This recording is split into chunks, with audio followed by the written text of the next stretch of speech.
dedicate this day to all of you as part of our appreciation to all the staff of the Philippine Red Cross Headquarters.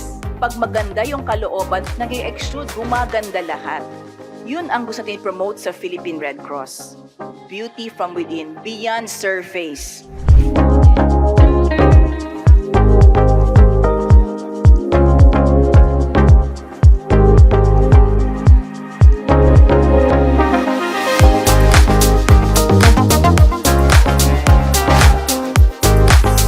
Masaya po kasi parang nagkaroon din kami ng rest day.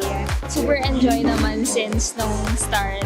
Kasi ang daming mga programs and ang daming mga talk. And may free manicure pa right now. Mas magiging efficient kami sa work if binavalue yung health and wellness ng mga employees. Happy ako kasi nagkaroon tayo ng self-love, nagkaroon tayo ng